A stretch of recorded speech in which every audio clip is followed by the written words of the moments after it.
It's time to chill out and get ready for a mediocre Q&A live stream. If you're old enough, grab yourself your favorite adult beverage, and if you're not, stick with apple juice. Put your feet up and relax. If you have any questions, feel free to ask them in the chat. And now let's cue up the intro music.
What is up, everybody? Welcome to the HVACR videos live stream.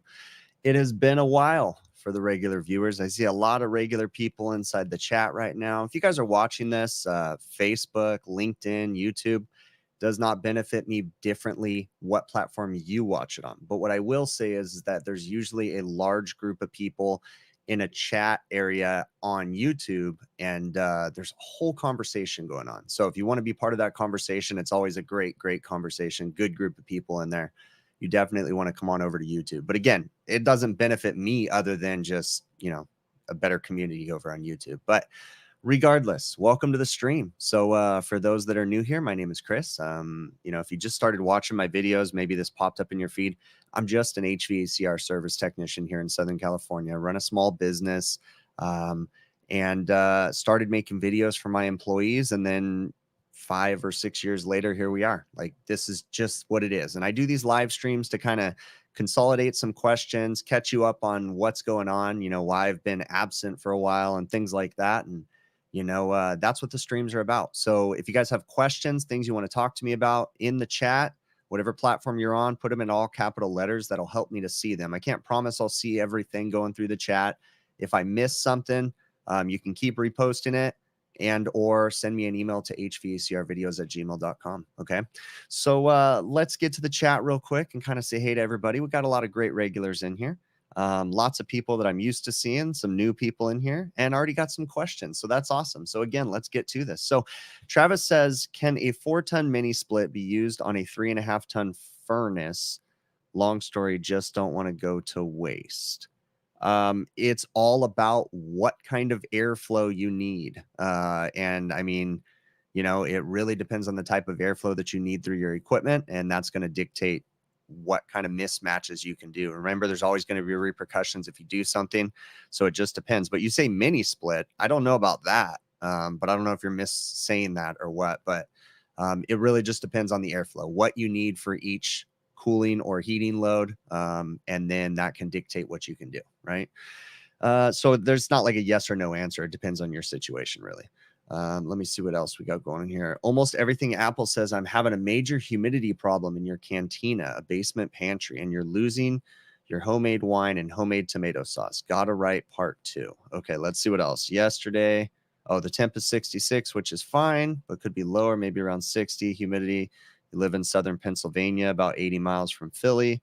And let me see what else you say. Yesterday, you went and bought a portable AC unit. You are venting it out the tiny window. Okay, so here's the problem with a portable window unit, or I'm sorry, you said portable AC unit with the vent. Okay, so whenever you have a unit in your space that you're trying to cool, and you use a portable AC unit that draws the air from inside and blows it out somewhere else, you are going to create air pressure problems in your space. Okay. You are going to make your occupied space that you're trying to cool negative, and that's going to further, more than likely, exaggerate your humidity problems. Okay. So, portable, AC units are not good for that reason, because you're creating a negative pressure and almost defeating the purpose of the AC unit, because you may be cooling that general space, but you're drawing air in from the uncooled space, right, through every crack and corner of that building,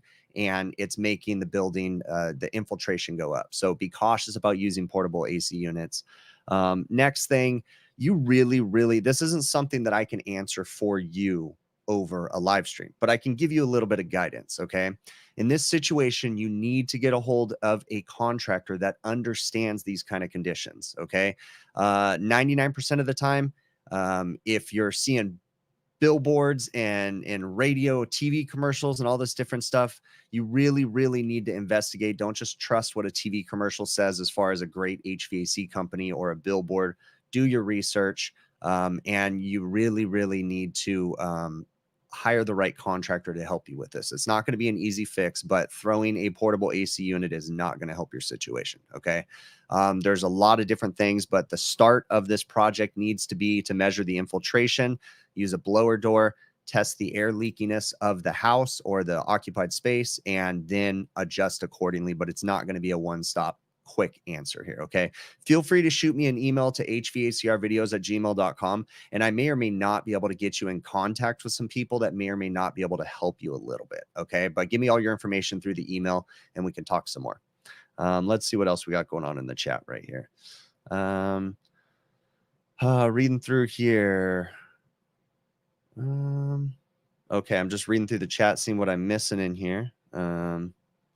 You're working on a 0 zone reach in freezer, and the compressor is cut off 2 times. Then the 3rd time it stays on regularly. Well, that's very interesting. What's causing it to lose its power? I know it's intermittent. I know it's a problem, but you need to be measuring or proving what's causing it to lose the power. Is it starting components? Is it loose electrical connections? So many different things. So definitely need to look into that. Edward Orozco. I don't know if I'm butchering your name, bud. I see you on social media a bunch. I apologize if I butchered your name, but hello, man. How are you? Let me see. Reading through here. What am I missing? Okay. So it's been almost a month since I've done a live stream. So there's going to be a lot of questions from videos that I'm just not going to be able to get to. But I got a little consolidation of them right here. And I'll try to start going through some of these. Understand something, when I make a video, and I've said this, a lot of you know this, but I do have to explain this to some people. When I'm making a video, you have to understand that my first priority is not to film a video. That is an afterthought. That is literally me recording the ramblings of my brain. I talk to myself when I work. When I turn on a camera, it's no different than if I turn off the camera. Ask any of my employees, because they're constantly saying, what? Huh? What'd you say? And I'm not talking to them. I'm talking to myself, but they all think I'm talking to them. I have issues. I'm whatever. ADHD. I don't know. I got something where I have a hard time and I just talk to myself. Okay. But anyways, sometimes it could be a superpower too, right? Because I can hyper focus on things, and then other times I can just, I don't know. It's crazy. regardless, I'm not perfect. I don't do everything by the book. Okay. You have to understand, I don't have an unlimited budget with these customers. You know, you can only do so much. So I may skip a step here or there. Maybe I just didn't film it. Maybe I skipped it. I don't know. I'm not perfect. Okay. I try my best though. Let's see. So Jason Johnson says that he likes the new approach of the new video that I released, the Apprentice Series. Yeah, so that's interesting. And again, that's not going to be like my permanent video style. It's just going to be in the title is going to say Apprentice Series when I do make videos like that. It's not going to be every single time, but essentially I have an apprentice riding around with me right now. And I'm sitting here thinking as I was like, talking to him and we were kind of working through a package unit in the operation the other day.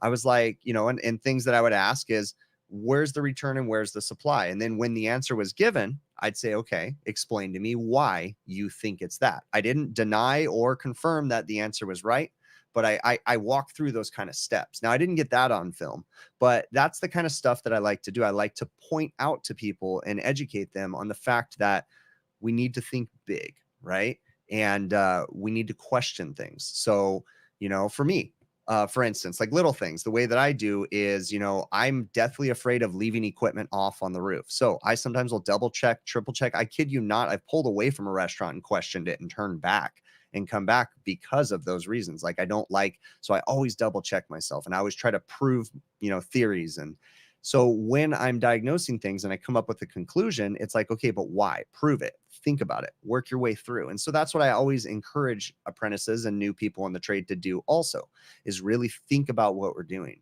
Now, you know, everybody's apprenticeship is going to be different, you know, and every person that I work with, you know, I may work with them differently, right? I'm going to judge it off of how I think that they need the help. But anyways, Jason said that he liked the video that I made about the Apprentice Series, and thank you, Jason. That's really cool. Yeah, I'm going to be doing some more of those, you know, because I kind of got that thought when I was working with him the other day and I was like, hey, I should film this, you know? So then I kind of did a video with a little bit more explanation. Again, I'm, you know, someone had mentioned something that, you know, what level apprenticeship was this geared towards? And I really don't have a level figured out. It was just a slower video with a little bit more in-depth explanations. So whoever needs it, they can use it. Let me see what else we got going on in the chat. What am I missing? Where can you buy a walk-in box in SoCal directly or only through United or Allied? You can buy walk-in boxes through the major supply houses, or you can go through restaurant equipment distributors. Oftentimes will be dealers for that kind of equipment, or you can become a dealer yourself depending on the amount of sales that you're going to do. So you can reach out to the manufacturers of the particular walk-in boxes, ask them who their distributors are. They can kind of give you more information about that. Let's see what else we got going on in the chat. Reading through here. All right, cool. So we have a lot of refrigerant regulations coming into play. And, you know, California, as usual, we are a leader in a lot of the regulations. And come this January 1st, 2025, it will be not allowed anymore to be, I don't want to use the term illegal, but I just want to say not allowed anymore. You are not going to be able to sell virgin 404A refrigerant. So basically the number one refrigerant that's used in refrigeration, self-contained ice machines, all this different stuff, we will no longer be able to buy virgin refrigerant, nor if I understand it correctly, and maybe I need to get one of my buddies. You know what? I'm going to do that. Someone remind me to contact Ralph from Honeywell Refrigerants. I'm going to talk to Ralph from Honeywell Refrigerants, and maybe we can talk and get some explanation a little bit, because Ralph's a pretty smart guy when it comes to the California regulations. And maybe I'll get him on here and we can talk to him about this. But regardless, January 1st, 2025, you're not supposed to be selling virgin R404A refrigerant anymore. So we've got some big challenges ahead of us. And, you know, when it comes to this kind of stuff, I try not to panic anymore, because in refrigeration, we've changed from flavors of refrigerants so many times in the last 25 years. It's been ridiculous. Okay. From the R12 replacements, and then they tweaked those for, you know, 12 years trying to make them better. And then we have the 404, and then 404 was shortly lived, and, you know, 448A, and that'll be gone. But the point that I'm trying to make is there's always going to be a new flavor of refrigerant. There's always going to be a new regulation. That's why it's so important to understand the fundamentals of what's happening in your refrigeration system, starting to learn more about temperatures, focusing less on pressures, except for when you really, really need them. And you're going to be more well-versed when all these refrigerant regulations come in, because refrigeration is refrigeration, right? You're absorbing heat, rejecting heat, you're absorbing heat, you're rejecting heat. I mean, that's basically what you're doing through the system. And it doesn't matter the flavor of refrigerant. You've still got the same principles. There may be some more complexities in there, but just start to understand that stuff. Help yourself out more, right? And again, someone remind me, shoot me an email, hvacrvideos@gmail.com. Remind me to get a hold of Ralph from Honeywell Refrigerants. We'll figure something out with him, because he's been trying to get with me to do stuff anyway. So we'll get him on here or something. It's not nationwide. It's not a ban. Don't call it a ban, because remember, I said virgin refrigerants, right? I'm sure you're still going to be able to push the recovered refrigerants or recycled refrigerants, whatever you want to call it. Same thing they're doing with R22. It's all just cleaned, recycled refrigerant that's canned. You can still go buy drums of R22 today. You'll still be able to buy drums of 404 after January 1st. It just won't be virgin 404 inside the cans anymore. But I'm also intrigued on how prepared the refrigerant reclamation facilities or reclaimers or whatever you want to call them are, and how much of the recovered recycled R404A refrigerant they actually have in storage. I'm really intrigued by that number. So that's going to be an interesting thing. Let's see what else we got going on in the chat. What am I missing? Has anyone seen that some Korean researcher has done some interesting work using air as a refrigerant? They were able to get it down to -40 with their new tech. Yeah, Will, I did see that. That was a very interesting discovery that this person did. Yeah, it was a Korean researcher, and using air as a refrigerant. Guys, it's always changing. There's always new technology, and everything's exciting. If this is proven and it's scaled, this will be a really, really big, awesome thing for the industry, as they start to, but the problem is, as it gets more scaled, how are they going to charge for air in our refrigerant systems? Because someone's got to make money from that, right? So it's going to have to be special air. Okay. It's not just going to be air. It's got to be special air that's going to cost a lot of money, because, people still got to make money, right? All right. I'm joking. All joking aside about that. Let me see what else we got going on in the chat real quick. All right.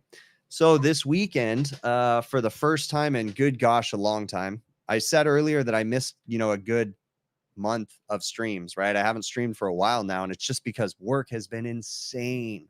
The summer started off slow, got a little busy, peaked, calmed down, and then we had the biggest heat wave of the summer at the end of the summer, and it was insane. So like 9 days ago, it was 117 degrees. Today it was like 68 degrees. Like, what the heck?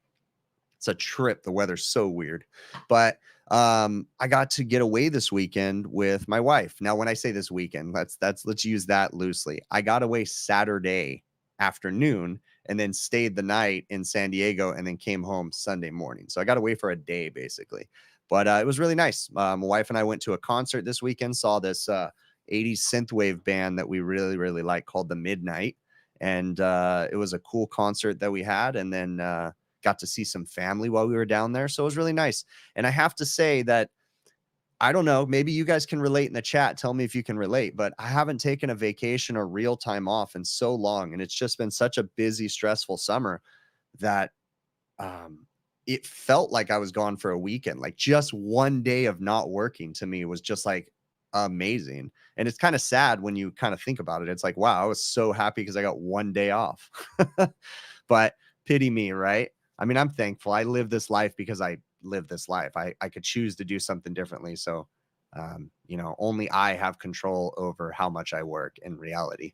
Let's see what else we got going on in here. Reading through the chat right now. Purified mountain air from the Rockies. That's right. It'll have to be something with no rocky smell, though, right? Because we can't have the odorant in there, because that's a contaminant. Let's see what else.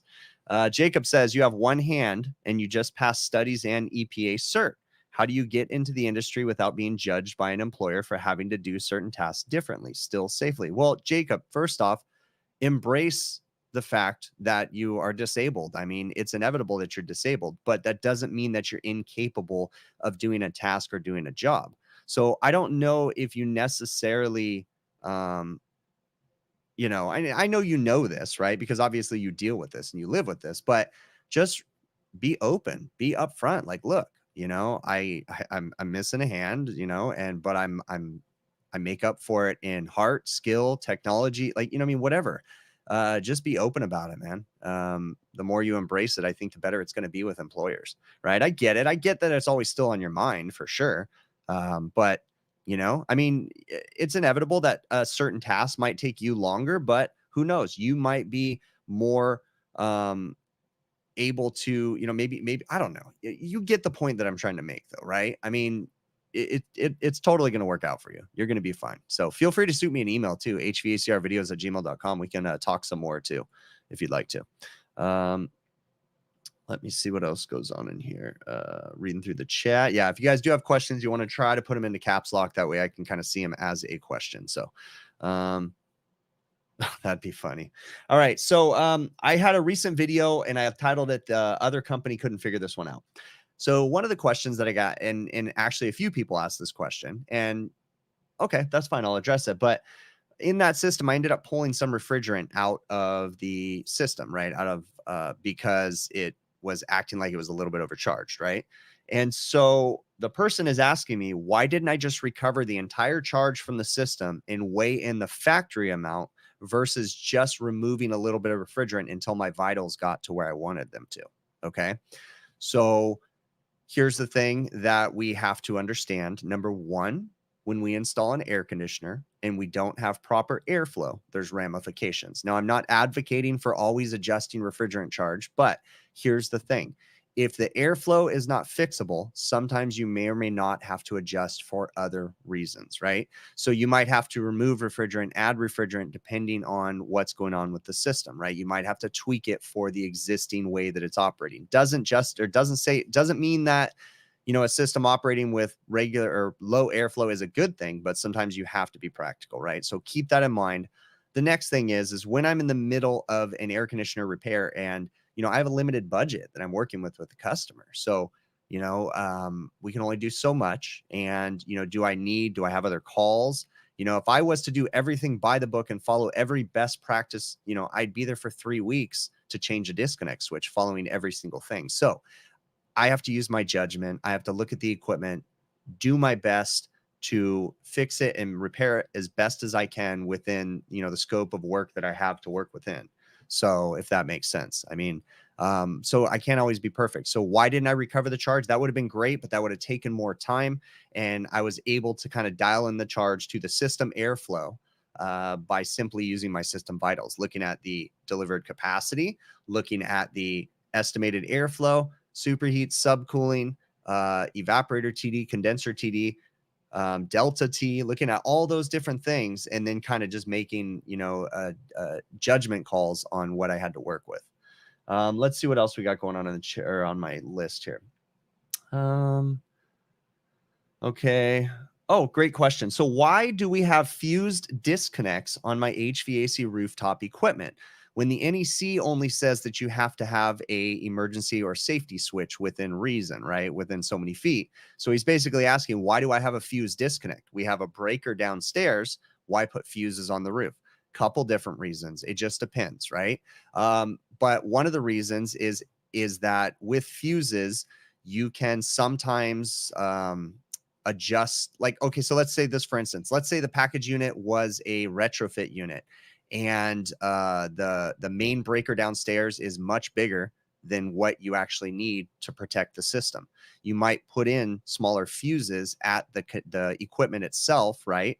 Because you want that safety to cut out at 40 amps instead of 60 amps. I mean, there's so many different reasons, right? But in some situations, I won't install a fuse disconnect depending on what we're powering, right? An air conditioner having a 3-phase fuse disconnect can lead to problems because if the air conditioner is not wired properly, if you lose a phase, you could technically maybe single phase the unit, right? But depending on how you have the air conditioner wired, with your control circuits, you can actually kind of mitigate some of the issues that you could have if you were to lose a fuse because of the way that you wire the control voltage for the transformers. Like, so if, basically depending, some units have 2 transformers. So if you get creative, you could shut it down no matter what fuse goes. There's a couple different reasons, but I mean, it all just depends on the location and what you're doing. Let's see what else we got going on in the chat. See what I'm missing. Hello to everybody. Did I ever have a 10-ton carrier that blower sucks the condensation out of the evaporator coil and dumps straight down the duct? No. No. That's something. So it's going down the return duct? I don't know, man. No, I've never had that before. That's very interesting. All right. Reading through the chat. What else we got going on in here? All right, cool. Let's see. I got a couple more questions on my list. We already talked about the Apprentice Series. And yes, I will do some more Apprentice Series videos. There's a bunch on here. Let me read through the chat here. Okay, couple more things. Oh, very interesting question. So Miguel Flores asked a question about a video that I had where the walk-in freezer was warm and the ice cream was melted. And I had my ambient temperature sensor. I don't really remember this video, but I'm looking at the question in reference to what video it was on. And he says, why did I check my ambient temperature in the sunlight instead of in the shade? Well, it just depends. Sometimes there might not be shade. Who knows, right? But it all just depends on, is the entire condenser getting hit with the sunlight? Is it getting hit on all sides? Is it a Linux package unit that has one in the shade, one in the sun? You'd be surprised when you move probes around, depending on, what's hitting that condenser. So we might put it in the sun because that might be a more realistic temperature of what's actually hitting and going through that condenser. So it just depends. Reading through here. Okay, cool. Let's get to the chat and see what else we got going on. Have I ever worked on ammonia-based systems? No, I have not worked on ammonia-based systems. I'm a light commercial refrigeration and air conditioning company out here in California. So restaurants don't typically have ammonia systems. That's usually what I work on. Let's see. Melvin says that he saw my video yesterday. How hard is it to change a unit where I live? As in the permit requirements, it's asinine what you have to go through.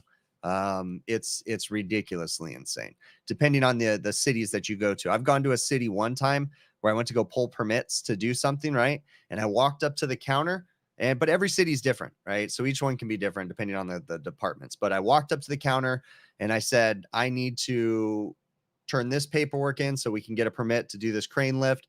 And the person said, well, what do you need? You need to talk to, she said, the planning department. And I go, okay, all right, cool. Where's the planning department? And she literally, as she's standing at a giant open desk, she points to the gentleman next to her.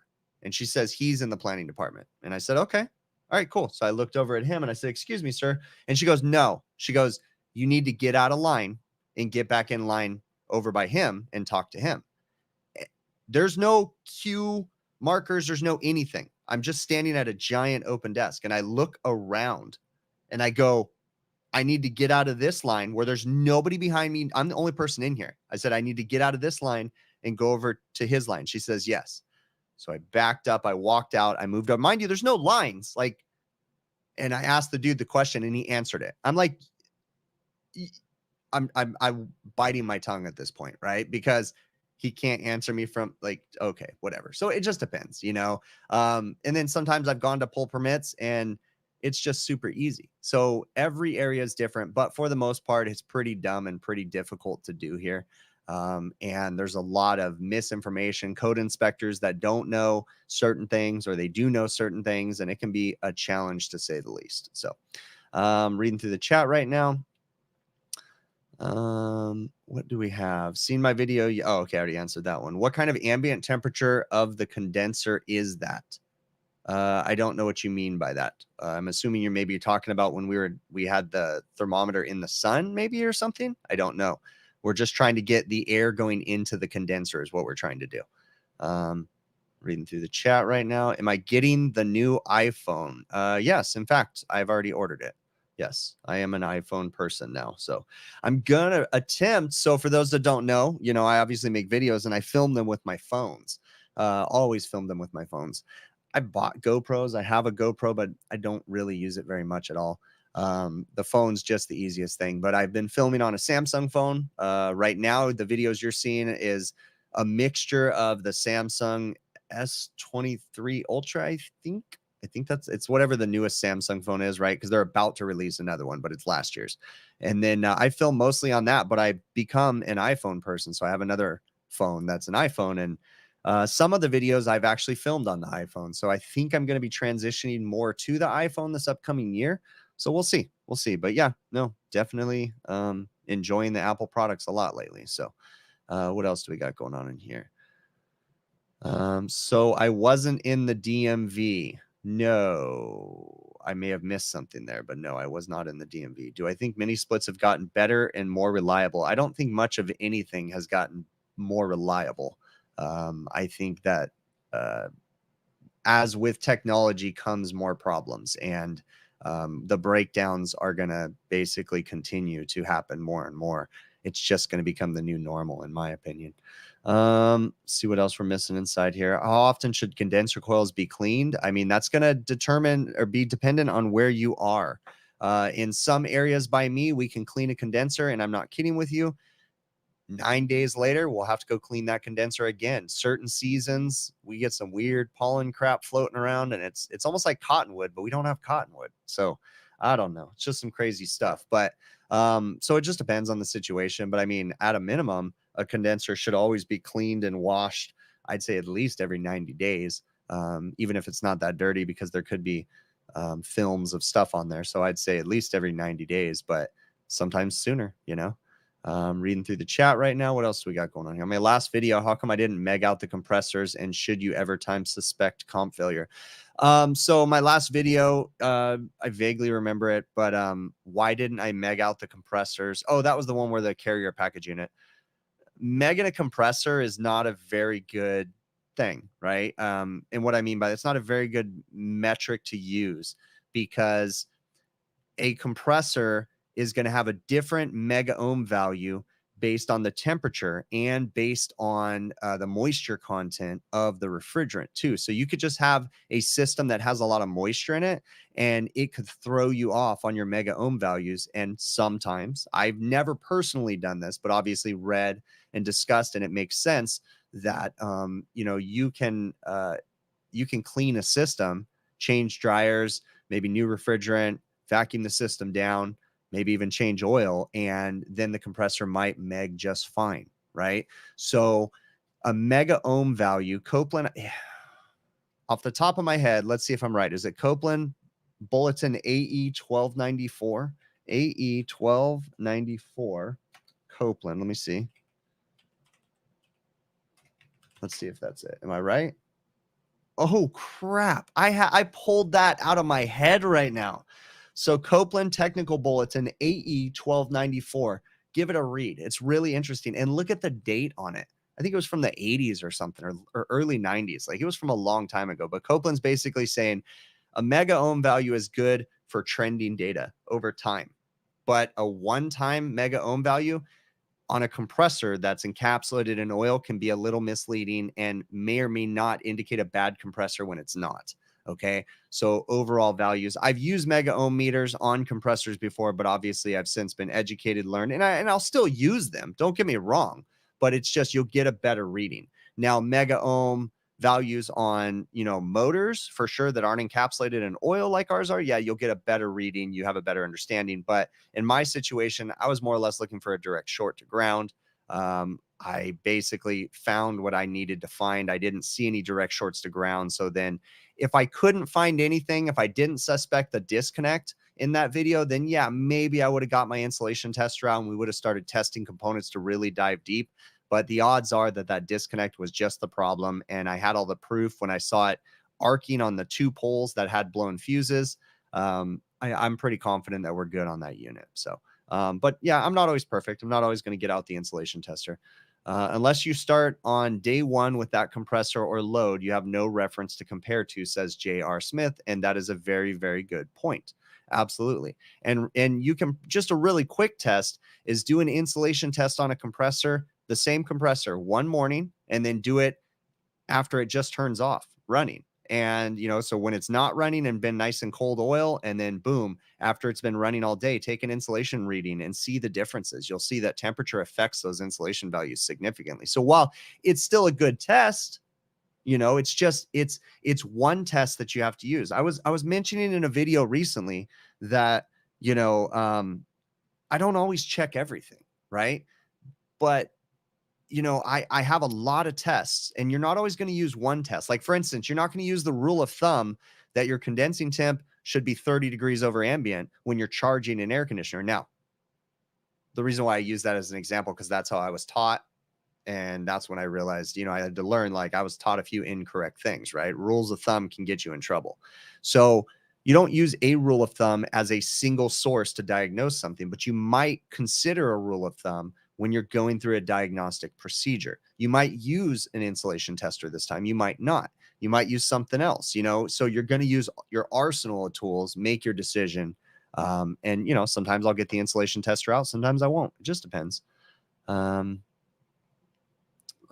see where you're reading through the chat. When testing indoor temperature sensors in resistance, is the resistance value read and is the resistance when testing indoor temp sensor in ohms, is the ohms reading regard of brand?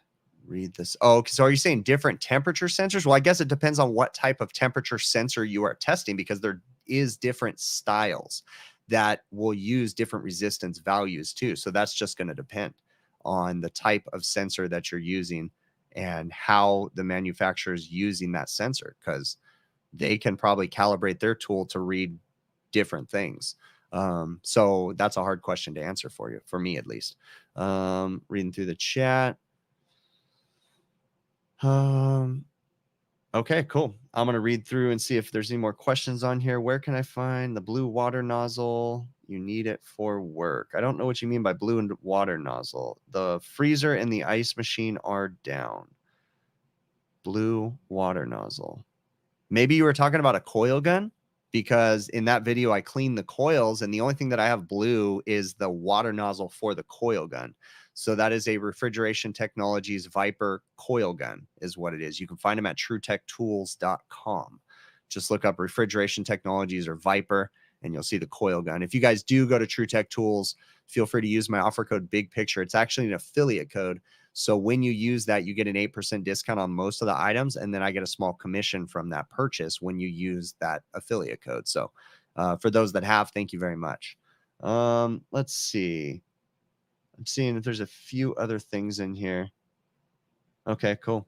So like I said, it has been a crazy, crazy summer for me, at least this last couple weeks. And I felt like, I mentioned earlier that I took a day off this weekend and went to a concert in San Diego with my wife. And a great concert, by the way. We saw this band called The Midnight. And I found The Midnight, whatever, I'm going to go off on a rant right now. But I found The Midnight a couple years ago, scrolling through YouTube, watching like old 80s movies. And someone was taking The Midnight, this band, they were taking their music and putting it over clips from 80s movies. And I just got interested and looked up the band, and, just kind of, but they're like an 80s synthwave band, but they make modern music, new stuff. And what's really cool is they've added more instruments to the band. So they have a legit saxophone player that comes out and plays. Like, I don't know, there's just something about that band. You guys should definitely go check it out. The band's called The Midnight. They got a couple awesome songs. So all right, let's see what else we got going on in here. What am I missing? Let's see. You tried putting Delfield sensors on a Charleston freezer, but it didn't work out. Still reading like 20 degrees off. Yeah, the sensors are just reading differently. They're different types of sensors. So you definitely have to check out what the resistance value of the sensors are at certain temperatures, and then that'll help you to understand what types of sensors you need. But there is, in some situations, there is some sensors that you can put on equipment from other brands to get it going. You just got to do the research and make sure it's right. Mike B says it's been a while since he has seen an R290 video. Is it just too much hassle to film in the kitchen? Yeah, I don't do a lot of the R290 work anymore. My guys mostly do that. So it's occasional that I'll go and work on one, but I just haven't filmed it. So I might do one R290 repair a month, but it's just not always practical that I can film in the kitchen sometimes. You have to understand that what you see on my channel is what I'm only able to film, right? I'm not going to walk around holding my phone in the middle of a restaurant when they're trying to cook and dealing with that kind of stuff. So, you know, if I do film in a restaurant, it's typically early in the morning or I'm in quiet places where I can film without interrupting people. So remember that filming is not my main priority. My main priority is running my refrigeration and air conditioning company. And then the filming is kind of like a second thing. So that's why I haven't done streams and missed a bunch of videos over the last month because I was just slammed. Yep. So Jason says there are many thermistors out there, 1K, 3K, 10K, type 2, 3, 20K, etc., etc. That's right. There's so many different types. So you have to find out what kind of sensors those controls use.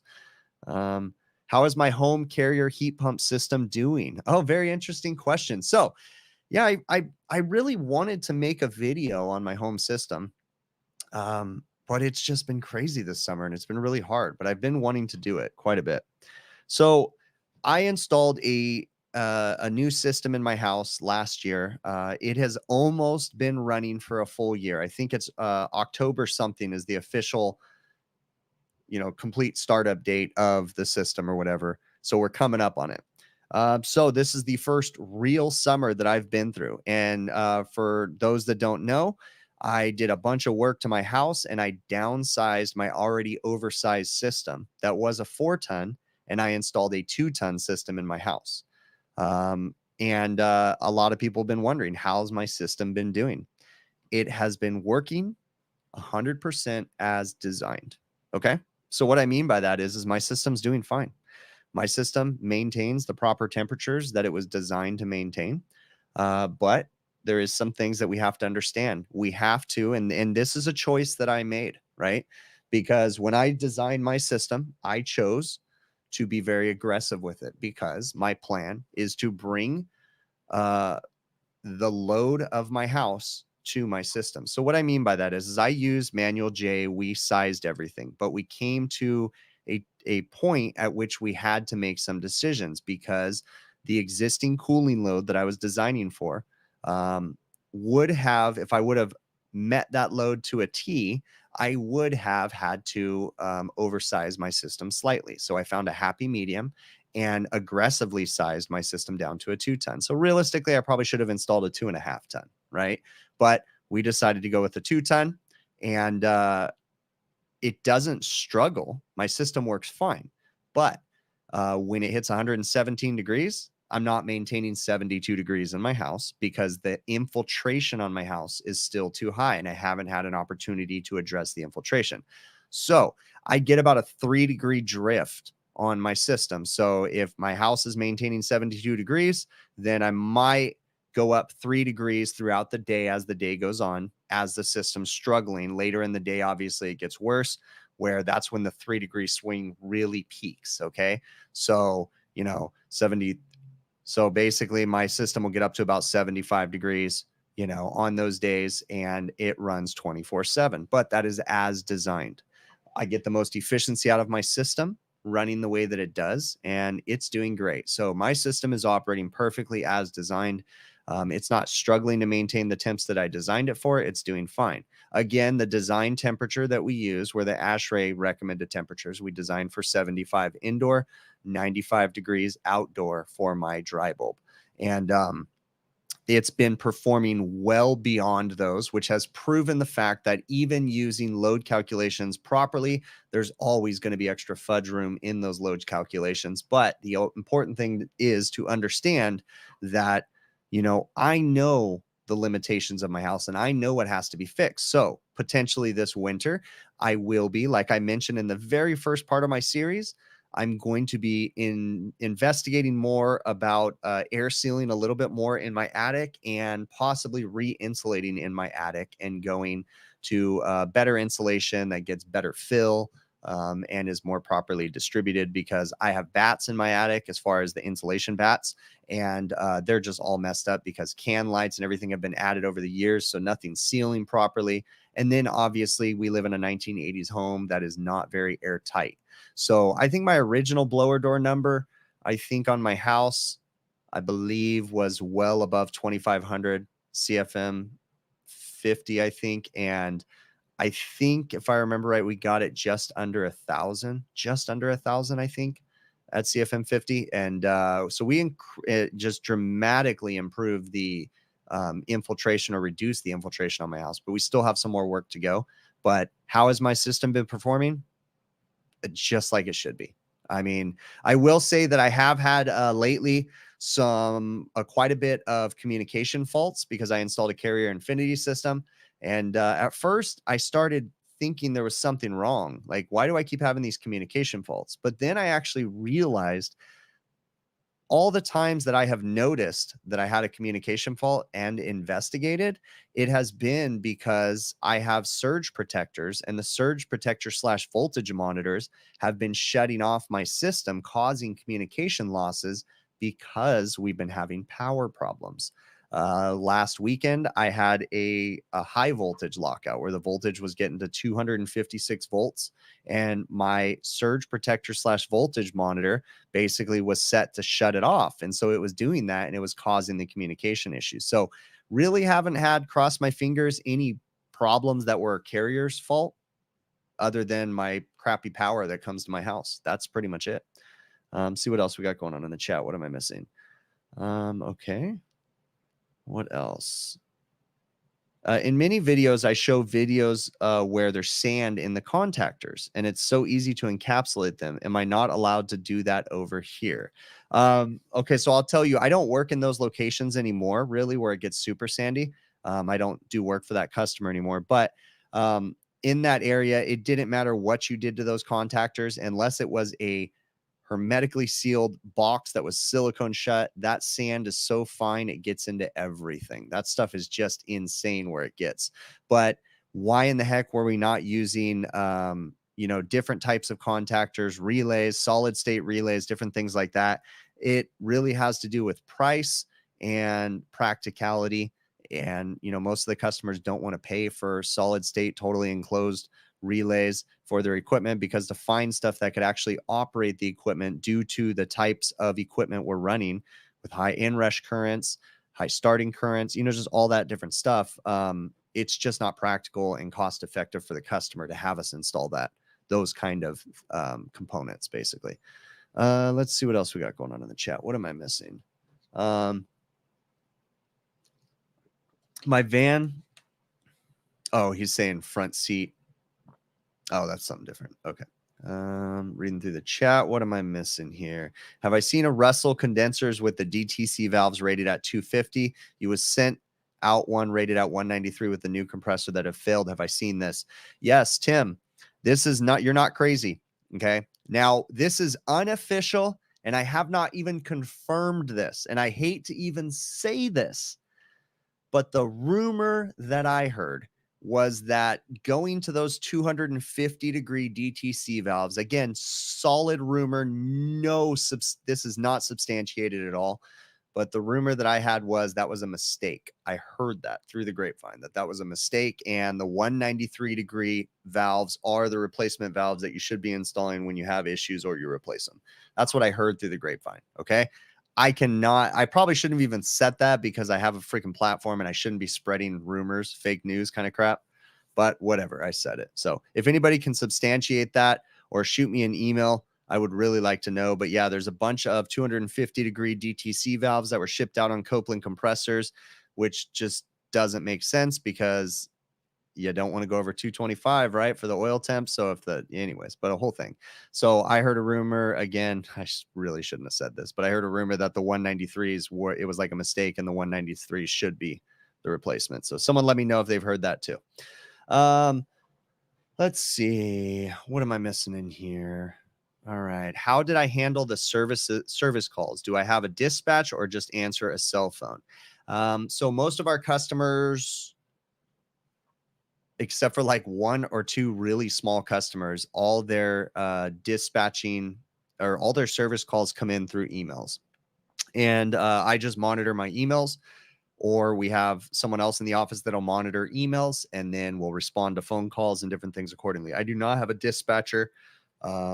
it's just, yeah. So we don't have a real dispatch or anything like that. We just use invoicing software and we create the invoices. So basically everything goes through me, and I'm juggling a lot of hats throughout the day. It's funny because I have an apprentice riding with me, and he's like, he acknowledged it. He's like, dude, he's like, you're troubleshooting, you're dealing with the business, you're taking service calls, you're answering emails, and you're teaching me all in the same day. And I'm like, yeah, that's my head just goes explodes, wants to explode for sure. See what else we got going on in the chat.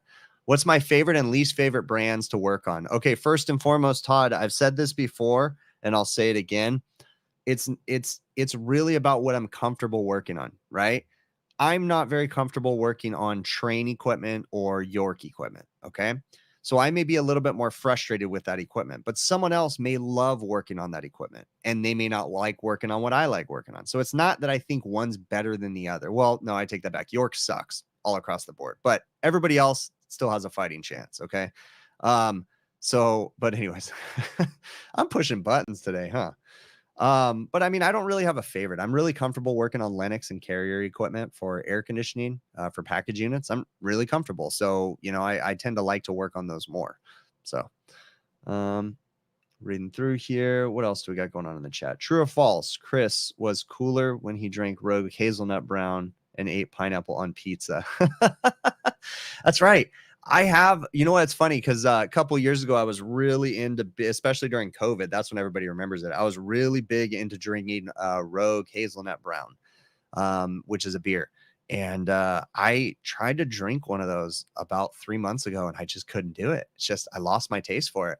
I still like brown ales, but for some reason, the hazelnut brown, I just can't do right now. I'll have to try it on tap again, but out of the bottle, I just haven't been able to do it. It's kind of weird. My taste buds changed, huh? Reading through the chat. Let's see. Why?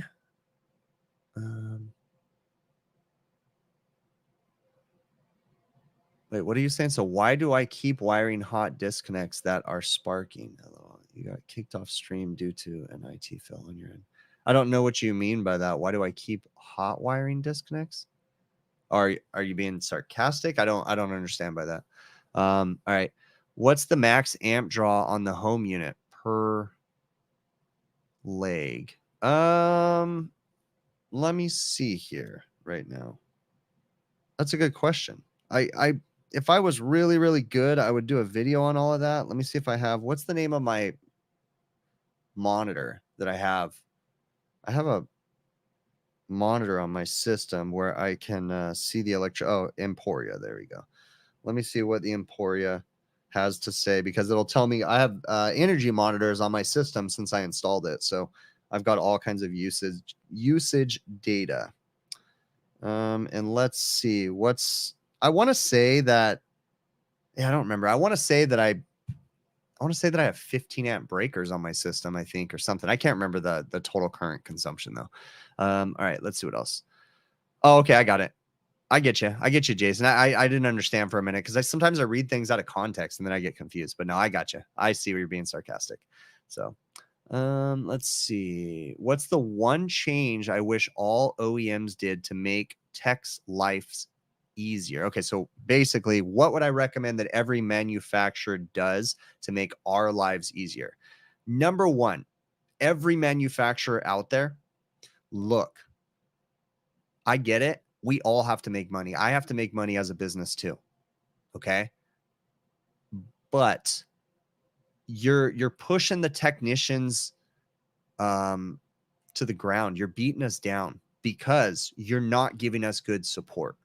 Okay. You used to give really good support, right?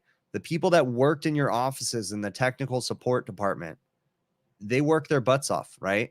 But they need more training. They need more resources, and you guys need to put more of your information out there. And I'm talking to every manufacturer, more of your information out there. The amount of money that is wasted by manufacturers on phone calls could be dramatically reduced if they just published more data about their equipment. Stop hiding behind tech manuals that the tech support guys have to read. Stop keeping that information from us, the service techs, because there is some companies out there that will answer your questions on the phone call, but they will not give you the data in PDF forms or books or whatever. So every manufacturer out there, the biggest thing you can do to improve our lives and your equipment's life, is give us more data on your equipment. Give us more resources. Don't charge us an arm and a leg to take one of your training classes because you think your stuff doesn't stink. Okay. That's what manufacturers can do. Make it easier for technicians. Give us more resources. Get involved in more of the schools, manufacturers. And you know what else manufacturers can do? You want to save the industry and make profits hand over fist as a manufacturer?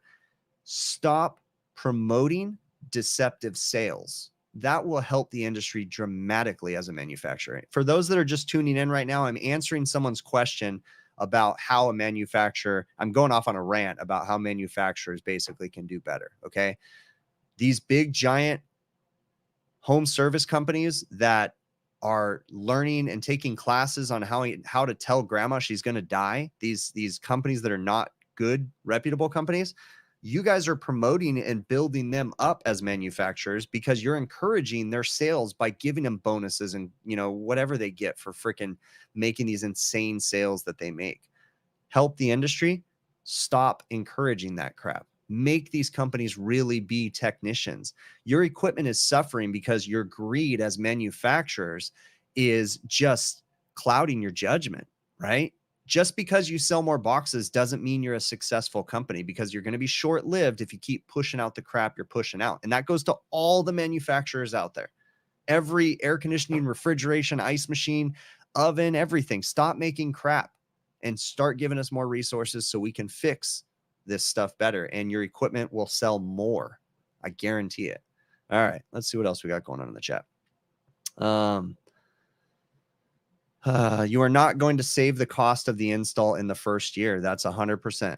No. And I don't know if that's in reference to my thing or to whatever, but on my system, no, I'm not going to recoup my money in the first year of my install on my system at all. So, it's not just HVAC companies. It's the IT. Oh, the IT field is doing the same thing too. Okay. Yeah. It's getting frustrating. Reading through the chat. You can relate. Tech companies are worse. Oh, okay. Right on. All right. Let's get down to the bottom. Is Copeland included in this? They seem like they did a good job at the technical communication. Copeland has done a great job over the years, but look, I'm going to put it all out there right now. Okay. I'm worried about Copeland. I'm sorry, but I'm worried about them because they just got bought out. They haven't done anything wrong. Just keep going, and hopefully they don't start putting profits over their quality, because Copeland has always been a great company at giving lots of technical information.